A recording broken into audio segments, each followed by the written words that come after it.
One of my favorite foods of all times is potatoes. I could literally eat potatoes 3 times a day. So when you hear all this talk about carbohydrates, I am a carbohydrate addict. I try to hold myself back, but sometimes in the mornings I just love some home fries. And I'm going to show you a really quick way to do some very simple home fries. First of all, just take, depending on the number of people you're cooking for, just take 2 small potatoes and peel them. Now, what I'm going to do here, I normally would boil the potatoes and then I would put them into the frying pan and take them out. And you can do a variety of things with boiled potatoes. I mean, you can make potato salad, you can make the potatoes au gratin. There's dozens of things literally that you can make. Matter of fact, if you get enough in the way of potato rinds, you can make vodka. So, not that I have, but it's just a great carbohydrate, and they're relatively inexpensive. I was out to the Quakertown flea market last week and I saw a 50-pound bag for like $5 or $6. So although potatoes won't stay a tremendously long time in your home, you can cook them, prepare them, and freeze them as I do. And then you can keep them for 5 or 6 months. But anyway, once you've got them where you want them, peel them, just cut them up how you like them. Some people like slices, some people like chunks. Me, I'll eat potatoes either way.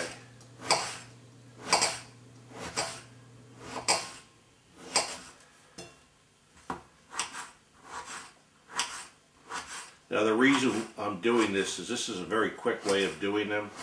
I'm going to slice them up and then I'm going to add some butter. And the potato has no flavor. I mean, if I was to pinch your nose and put an apple in your mouth and a potato, you wouldn't be able to tell the difference. But they will pick up the flavor of the butter. And then what I'm going to do is I'm going to microwave them, and then I'm going to finish them in cast iron. So there's your potatoes. Let's throw in a little butter. And I'm going to add a little bit of olive oil. We'll save this for the vodka. And we will cook these for a few minutes and then they go right in. Normally by the time you're done boiling potatoes, it's a 10, 15, 20 minute process.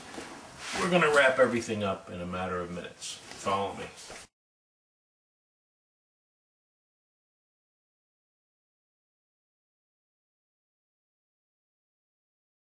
In some butter, I threw in a little bit of olive oil, and again, I can't stress enough, use good quality olive oil. If you use the cheap stuff, your potatoes are going to taste like somebody used drain oil on them. So we'll throw this in the microwave. Let's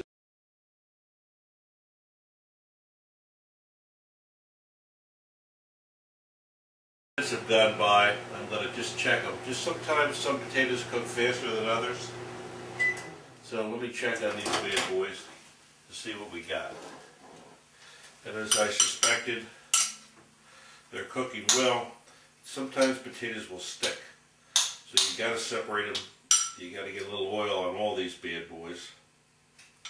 So what I'm doing now is just breaking the potatoes apart to make sure everybody gets a little taste of the oil, everybody gets a little taste of the butter, because that's where your flavor is. My famous cast iron, and I can tell you, this cast iron, this one pan has been around for close to 100 years.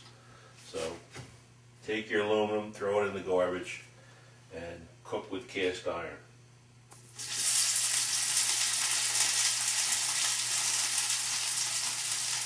It's my camera.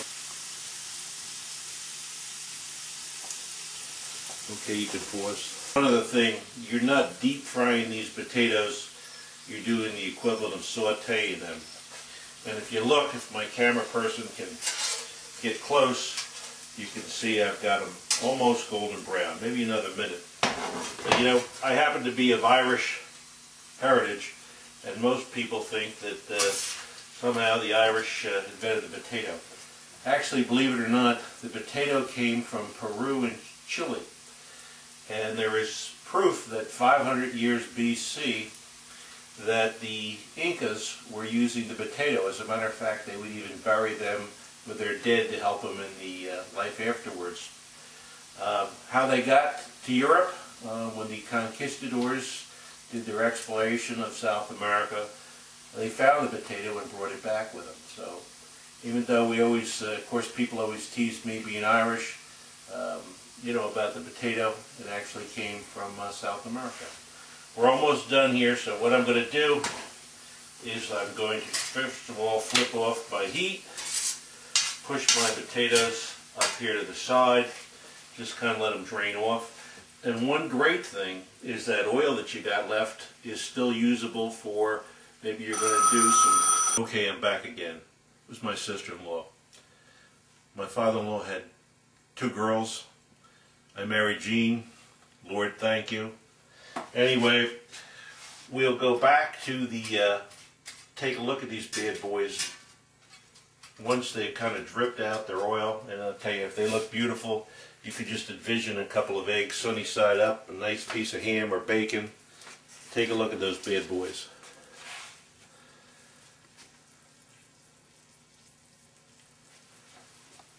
Okay, now I'm going to put them right back in the dish that they came out of.